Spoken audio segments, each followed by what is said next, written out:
Just 5 piece bread ಇದ್ದರೆ ಸಾಕು, ರುಚಿಯಾಗಿರೋ ಅಂಥ ಸ್ವೀಟು ರೆಡಿ ಆಗಿಬಿಡತ್ತೆ. ಒಬ್ಬರು 2 ಸಲ 3 ಸಲ ಹಾಕಿಸ್ಕೊಂಡು ತಿಂತಾರೆ, ಅಷ್ಟು ರುಚಿಯಾಗಿರುತ್ತೆ. ಮತ್ತು ಈಸಿಯಾಗಿ ಕೂಡ ಮಾಡ್ಬೋದು. ಕಡಿಮೆ ಇಂಗ್ರೀಡಿಯೆಂಟ್ಸಲ್ಲಿ ರುಚಿಯಾಗಿರೋ ಅಂಥ ಬ್ರೆಡ್ ರಸಮಲಾಯನ್ನು ಮಾಡ್ಬೋದು. ತುಂಬ ಅಂದರೆ ತುಂಬ ಚೆನ್ನಾಗಿರುತ್ತೆ. ಈ ರೀತಿಯೂ ಮಾಡ್ಬೋದಾ ಬ್ರೆಡ್ಡಲ್ಲಿ? ಬ್ರೆಡ್ ರೆಸಿಪಿನಲ್ಲಿ ಇಷ್ಟು ಚೆನ್ನಾಗಿರೋ ಸ್ವೀಟ್ ರೆಸಿಪಿ ಇದೆಯಾ ಅಂತ ನೀವು ಯೋಚನೆ ಮಾಡ್ತೀರಾ? ಹೌದು, ತುಂಬ ಅಂದರೆ ತುಂಬ ಚೆನ್ನಾಗಿರೋ ಬ್ರೆಡ್ ರಸಮಲಾಯಿ ರೆಡಿ ಮಾಡ್ಬೋದು ಸ್ನೇಹಿತರೆ, ಈಸಿಯಾಗಿ. ಬನ್ನಿ ಹೇಗೆ ಮಾಡೋದು ನೋಡ್ಕೊಂಡು ಬರೋಣ. ನಾನಿಲ್ಲೊಂದು ಮಿಕ್ಸಿಂಗ್ ಬೌಲ್ಗೆ ಸುಮಾರು ಒಂದು ಅರ್ಧ ಬೌಲಷ್ಟು ಹಾಲು ತಗೊಂಡಿದ್ದೀನಿ. ಅದಕ್ಕೆ 2ರಿಂದ 2.5 ಸ್ಪೂನಷ್ಟು ಕಸ್ಟರ್ಡ್ ಪೌಡರನ್ನು ಹಾಕ್ತಾಯಿದ್ದೀನಿ. ನಾನಿದು ಕಸ್ಟರ್ಡ್ ಪೌಡರ್ ಹಾಕ್ತಾ ಇರೋವಂಥ ಕ್ವಾಂಟಿಟಿ 1 ಲೀಟರ್ ಹಾಲಿಗೆ ಹಾಕ್ತಾಯಿದ್ದೀನಿ. ಇದನ್ನು ತಣ್ಣಗಿರೋ ಹಾಲಲ್ಲಿ ಬೇಕಾದರೂ ನೀವು ಮಿಕ್ಸ್ ಮಾಡ್ಕೊಳ್ಬೋದು. 2.5ರಿಂದ 3 ಸ್ಪೂನಷ್ಟು ನೀವು ಇದನ್ನು ಹಾಕ್ಕೊಳ್ಬೋದು. ಕನ್ಸಿಸ್ಟೆನ್ಸಿ ನೋಡಿಕೊಂಡು ಮತ್ತೆ ಬೇಕು ಅಂದರೂ ಕೂಡ ನೀವು ಆ್ಯಡ್ ಮಾಡ್ಕೊಳ್ಬೋದು. ಇದನ್ನು ಚೆನ್ನಾಗಿ ಒಂದು ಕೂಡ ಗಂಟು ಇರಬಾರ್ದು, ಆ ರೀತಿಯಾಗಿ ಹಾಲಲ್ಲಿ ಮಿಕ್ಸ್ ಮಾಡಿ ಎತ್ತಿಟ್ಕೊಂಡ್ಬಿಡೋಣ.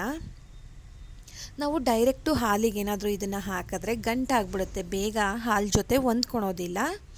ಇವಾಗ ಇದನ್ನು ಸೈಡಲ್ಲಿ ಇಟ್ಬಿಟ್ಟು ನಾನಿಲ್ಲಿ ಸುಮಾರು ಒಂದು 8ರಿಂದ 10 ಪೀಸಷ್ಟು ಬ್ರೆಡ್ ತೊಗೊಂಡಿದ್ದೀನಿ. ಇಷ್ಟನ್ನು ನಾನು ಫ್ರೈ ಮಾಡೋದಿಲ್ಲ, ಒಂದು 6 ಪೀಸಷ್ಟು ಫ್ರೈ ಮಾಡ್ತೀನಿ. ಅಷ್ಟು ಮಾಡಿದ್ರೆ ಸಾಕಾಗುತ್ತೆ, ಅಷ್ಟೇ ಸುಮಾರು ಆಗೋಗ್ಬಿಡುತ್ತೆ.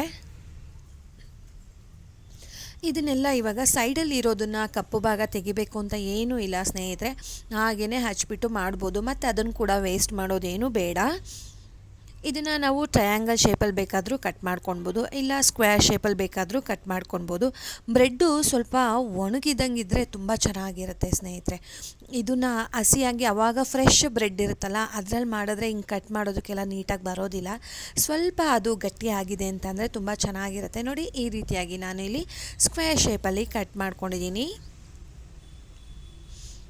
ಎಲ್ಲದನ್ನು ಕೂಡ ಇದೇ ರೀತಿಯಾಗಿ ಮಾಡಿ ಎತ್ತಿಟ್ಕೊಂಡ್ಬಿಡೋಣ. ಅದು ತೆಗಿಬೇಕಂತ ಏನೂ ಇಲ್ಲ, ಸೈಡಲ್ಲೆಲ್ಲ ಎಡ್ಜಸ್ಗಳನ್ನೆಲ್ಲ ಆ ಕಪ್ಪು ಭಾಗನೆಲ್ಲ ತೆಗಿಬೇಕು ಅಂತ ಏನೂ ಇಲ್ಲ, ತೆಗಿಯೋದೇನು ಕೂಡ ಬೇಡ. ನಾನಿಲ್ಲಿ ಯಾವುದಕ್ಕೂ ಕೂಡ ನಾನು ತೆಗೆದಿಲ್ಲ ಸ್ನೇಹಿತರೆ. ಸೊ ನೋಡಿ, ಪ್ರತಿಯೊಂದನ್ನು ಕೂಡ ನಾನು ಈ ರೀತಿಯಾಗಿ ಕಟ್ ಮಾಡಿ ಎತ್ತಿಟ್ಕೊಂಡಿದ್ದೀನಿ.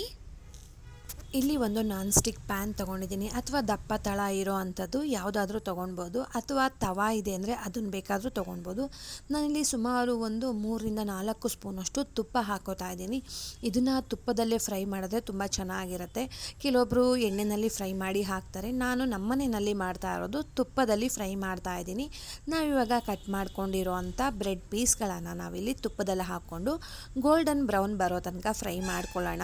ಅದು ಜಾಸ್ತಿ ಅಬ್ಸರ್ವ್ ಮಾಡ್ಕೊಳ್ಳುತ್ತೆ ತುಪ್ಪನ. ನೀವು ಎಣ್ಣೆ ಹಾಕಿದ್ರೂ ಕೂಡ ಎಣ್ಣೆನೂ ಅಬ್ಸರ್ವ್ ಮಾಡ್ಕೊಳ್ಳುತ್ತೆ ಅದು. ಎರಡೂ ಸೈಡು ಕೂಡ ಇದನ್ನು ಗೋಲ್ಡನ್ ಬ್ರೌನ್ ಬರೋ ತನಕ ಕೂಡ ಫ್ರೈ ಮಾಡ್ಕೊಬೇಕಾಗತ್ತೆ. ಪ್ರತಿಯೊಂದು ಬ್ರೆಡ್ ಪೀಸನ್ನು ಕೂಡ ಇದೇ ರೀತಿಯಾಗಿ ಫ್ರೈ ಮಾಡ್ಕೊಳ್ಳೋಣ. ಇದೇನು ಜಾಸ್ತಿ ಟೈಮ್ ತೊಗೊಳ್ಳೋದಿಲ್ಲ, ವಿತಿನ್ ಒಂದು 2-3 ಮಿನಿಟ್ ಒಳಗಡೆ ರೆಡಿ ಆಗಿಬಿಡತ್ತೆ. ನೋಡಿ ಎಷ್ಟು ಚೆನ್ನಾಗಾಗಿದೆ ಅಂತ. ಇದೇ ರೀತಿಯಾಗಿ ಪ್ರತಿಯೊಂದನ್ನು ಕೂಡ ಮಾಡಿ ಎತ್ತಿಟ್ಕೊಂಡಿದ್ದೀನಿ. ಇಲ್ಲಿ ನಾನು ಅದೇ ಪ್ಯಾನ್ಗೆ ಸುಮಾರು 1 ಲೀಟರಷ್ಟು ಹಾಲನ್ನು ಹಾಕೋತಾ ಇದ್ದೀನಿ. ಇದು ಹಸಿ ಹಾಲು, ರಾ ಮಿಲ್ಕನ್ನು ತೊಗೊಂಡಿದ್ದೀನಿ. ಇವಾಗ ಇದನ್ನು ಚೆನ್ನಾಗಿ ಕುದಿಸ್ಕೊಬೇಕಾಗತ್ತೆ. ಇವಾಗ 1 ಲೀಟರ್ ಇದೆ ಅಂದರೆ ನೀವು ಅಟ್ಲೀಸ್ಟ್ ಒಂದು 3/4 ಲೀಟರ್ ಬರೋ ತನಕನೂ ಕೂಡ ಇದನ್ನು ಚೆನ್ನಾಗಿ ಈ ರೀತಿಯಾಗಿ ಕುದಿಸ್ಕೊಬೇಕಾಗತ್ತೆ.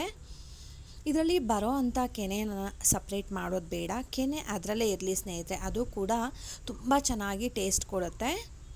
ನೋಡಿ, ಸೈಡೆಲ್ಲ ಈ ಥರ ಹಿಂಗೆ ಬಿಡಿಸ್ಕೊತ ಕೆನೆನೆಲ್ಲ ಹಂಗೆ ಸೈಡ್ ಮಾಡ್ತಾ ಬನ್ನಿ. ಚೆನ್ನಾಗಿ ಕುದಿಬೇಕು. ನಾನು ಹೇಳ್ದಾಗೆ 1 ಲೀಟರ್ ಹಾಲು ಕಡಿಮೆ ಅಂದ್ರೂ 3/4 ಲೀಟರ್ ಆಗೋ ತನಕನೂ ಕುದಿಸ್ಬೇಕಾಗತ್ತೆ. ನೋಡಿ, ಚೆನ್ನಾಗಿ ಬಾಯ್ಲ್ ಆಗ್ತಾಯಿದೆ. ಇದನ್ನು ಆದಷ್ಟು ಐ ಫ್ಲೇಮ್ನಲ್ಲಿ ಇಟ್ಕೊಂಡೇ ಮಾಡೋಣ. ಹಾಲು ಕುದಿಬೇಕಾದ್ರೆ ಐ ಫ್ಲೇಮ್ನಲ್ಲಿನೇ ಇರಲಿ, ಆವಾಗ ಚೆನ್ನಾಗಿ ಕೆನೆಗಟ್ಟತ್ತೆ. ನೋಡಿ ಎಷ್ಟು ಚೆನ್ನಾಗಿ ಕೆನೆ ಬರ್ತಾ ಇದೆ ಅಂತ, ತುಂಬ ಚೆನ್ನಾಗಿ ಬರುತ್ತೆ. ಆದಷ್ಟು ಫ್ಯಾಟ್ ಮಿಲ್ಕನ್ನು ತಗೊಳ್ಳಿ ಸ್ನೇಹಿತರೆ, ಆದಷ್ಟು ನೀರು ಇರೋದೆಲ್ಲ ಬೇಡ. ಮನೆಯಲ್ಲಿ ಸಿಗೋವಂಥ ಹಾಲು ಸಿಗುತ್ತೆ, ಹಸು ಹಾಲು ಸಿಗುತ್ತೆ ಅಂತಂದರೆ ಇನ್ನೂ ಚೆನ್ನಾಗಿರುತ್ತೆ. ಹಸುದು ಅಥವಾ ಎಮ್ಮೆದು ಅಂತ ಹೇಳಿದ್ರೆ ಅದರಲ್ಲಿ ಫ್ಯಾಟ್ ಕಂಟೆಂಟ್ ತುಂಬ ಚೆನ್ನಾಗಿರುತ್ತೆ, ಅದರಲ್ಲೂ ಕೂಡ ನೀವು ಮಾಡ್ಬೋದು. ನಾನಿಲ್ಲಿ ನಂದಿನಿ ಹಾಲನ್ನು ತೊಗೊಂಡಿದ್ದೀನಿ. ನೋಡಿ, ಚೆನ್ನಾಗಿ ಕುದಿತಾ ಬಂದಿದೆ. ಇವಾಗ ಒಂದು 3/4 ಭಾಗ ಆಗ್ತಾ ಬಂದಿದೆ, ನೀವೇ ನೋಡ್ತಾ ಇದ್ದೀರಾ. ಸೈಡ್ ಎಡ್ಜಸ್ಸಲ್ಲೆಲ್ಲ ಕಡಿಮೆ ಆಗ್ತಾ ಬಂದಿದೆ.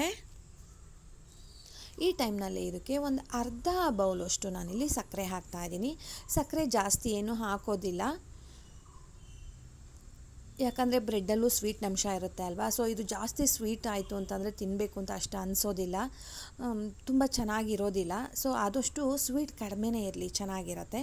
ಇವಾಗ ಸಕ್ಕರೆ ಎಲ್ಲ ಚೆನ್ನಾಗಿ ಕರಗಿದ ಮೇಲೆ ನೋಡಿ, ಈ ಥರ ಹಿಂಗೆ ಹ್ಯಾಂಡ್ ಬೀಟರ್ ಇದೆ, ಇದನ್ನು ತೊಗೊಂಡು ಈ ಥರ ಹಿಂಗೆ ಮಿಕ್ಸ್ ಮಾಡೋದ್ರಿಂದ ಕೆನೆ ಎಲ್ಲ ಚೆನ್ನಾಗಿ ಹೊಂದ್ಕೊಳ್ಳುತ್ತೆ ಸ್ನೇಹಿತರೆ. ಈ ಟೈಮ್ನಲ್ಲಿ ನಾವು ರೆಡಿ ಮಾಡಿ ಇಟ್ಕೊಂಡಿರೋ ಅಂಥ ಕಸ್ಟರ್ಡ್ ಪೌಡರ್ದು ಏನಿರುತ್ತೆ ಅಲ್ವಾ ಮಿಕ್ಸಿಂಗು, ಅದನ್ನು ಸ್ವಲ್ಪ ಸ್ವಲ್ಪನೇ ಹಾಕ್ಕೊಂಡು ಈ ಥರ ಮಿಕ್ಸ್ ಮಾಡ್ತಾ ಬರೋಣ. ಅದೇ ರೀತಿಯಾಗಿ ಕಂಡೆನ್ಸ್ ಪೌಡರನ್ನು ಕೂಡ ನಾವು ಅದನ್ನು ಒಂದ್ಸಲ ಮಿಕ್ಸ್ ಮಾಡ್ತಾ ಇರಬೇಕು, ಅದು ಕೂಡ ಗಟ್ಟಿಯಾಗಿ ತಳದಲ್ಲಿ ಕುತ್ಕೊಂಡ್ಬಿಟ್ಟಿರುತ್ತೆ. ಅದನ್ನು ಮಿಕ್ಸ್ ಮಾಡಿಕೊಂಡು ಇದಕ್ಕೆ ಹಾಕ್ಕೊಂಡು ಕೈ ಬಿಡ್ದೇ ಈ ಥರ ಹಿಂಗೆ ಫ್ಲೇಮನ್ನು ಸ್ವಲ್ಪ ಕಡಿಮೆ ಮಾಡಿ, ಈ ಟೈಮ್ನಲ್ಲಿ ಸ್ವಲ್ಪ ತಳ ಹತ್ತೋ ಚಾನ್ಸಸ್ ಇರುತ್ತೆ. ಸೊ ಅದನ್ನು ಹಾಕ್ಕೊಂಡು ಚೆನ್ನಾಗಿ ಮಿಕ್ಸ್ ಮಾಡ್ತಾ ಬರಬೇಕು. ಅವಾಗ ಎಲ್ಲೂ ಕೂಡ ಗಂಟಾಗೋದಿಲ್ಲ. ನೋಡಿ ಕುದಿಯೋದಕ್ಕೂ ಕೂಡ ಶುರುವಾಗಿದೆ. ಅದನ್ನು ಹಾಕಿದ ಮೇಲೆ ಸ್ವಲ್ಪ ಗಟ್ಟಿ ಆಗ್ತಾ ಬರುತ್ತೆ ಸ್ನೇಹಿತರೆ. ಅದು ತಣ್ಣಗಾದ್ಮೇಲೆ ಇನ್ನೂ ಗಟ್ಟಿ ಆಗುತ್ತೆ. ಸೊ ನೋಡಿಕೊಂಡು ಮಿಕ್ಸ್ ಮಾಡ್ಕೊಳ್ಳಿ. ಈಗ ನಾನು ಹಾಕಿರೋ ಅಂಥ ಕ್ವಾಂಟಿಟಿ ಕರೆಕ್ಟಾಗಿದೆ. 1 ಲೀಟರ್ ಹಾಲಿಗೆ ಸುಮಾರು ಒಂದು 3 ಸ್ಪೂನಷ್ಟು ನಾನಿಲ್ಲಿ ಕಸ್ಟರ್ಡ್ ಪೌಡರನ್ನು ಹಾಕ್ಕೊಂಡಿದ್ದೀನಿ. ಯಾವ ಫ್ಲೇವರ್ ಬೇಕಾದರೂ ನೀವು ಹಾಕ್ಕೊಳ್ಬೋದು, ಇದೇ ಫ್ಲೇವರ್ ಅಂತ ಏನೂ ಇಲ್ಲ, ಯಾವ ಫ್ಲೇವರ್ ಬೇಕಾದರೂ ಹಾಕ್ಕೊಳ್ಬೋದು. ನೋಡಿ ಅದು ಕೂಡ ಚೆನ್ನಾಗಿ ಕುದಿಯೋದಕ್ಕೆ ಶುರುವಾಗಿದೆ. ಇವಾಗ ಸ್ಟವನ್ನು ಆಫ್ ಮಾಡಿ ತಣ್ಣಗಾಗೋದಕ್ಕೆ ಬಿಟ್ಬಿಡೋಣ. ಇವಾಗ ತಣ್ಣಗಾಗಿದೆ. ಇದಕ್ಕೆ ಯಾವುದೇ ಡ್ರೈ ಫ್ರೂಟ್ಸ್ ಇದ್ದರೂ ಕೂಡ ನೀವು ಹಾಕ್ಕೊಳ್ಬೋದು ಸ್ನೇಹಿತರೆ. ನಾನಿಲ್ಲಿ ಪಿಸ್ತಾ, ಗೋಡಂಬಿ, ಬಾದಾಮಿ ಮತ್ತು ಕೇಸರಿಯನ್ನು ಹಾಕ್ಕೊಂಡಿದ್ದೀನಿ. ಆ 3 ಹಾಕಿದ್ರೆ ಚೆನ್ನಾಗಿರುತ್ತೆ ಅಂತೇಳಿ. ಮತ್ತು ಬೇರೆ ಇನ್ಯಾವುದಾದ್ರೂ ಇದೆ ಸೀಡ್ಸ್ ಇದೆ ಅಂತ ಅಂದರೂ ಕೂಡ ನೀವು ಅದನ್ನು ಕೂಡ ಹಾಕ್ಕೊಳ್ಬೋದು. ಬಟ್ ಈ 3 ಹಾಕಿದ್ರೂ ಕೂಡ ಟೇಸ್ಟು ತುಂಬ ಚೆನ್ನಾಗಿ ಬರುತ್ತೆ. ಕೇಸರಿನೂ ಅಷ್ಟೇ ಒಂದು ಎಕ್ಸ್ಟ್ರಾ ಫ್ಲೇವರನ್ನು ಕೊಡುತ್ತೆ, ಕಲರನ್ನು ಕೊಡುತ್ತೆ. ಮಿಸ್ ಮಾಡದೆ ಕೇಸರಿನೂ ಕೂಡ ಹಾಕ್ಕೊಳ್ಳಿ ಸ್ನೇಹಿತರೆ. ಅದು ತಣ್ಣಗಾಗಿದೆ.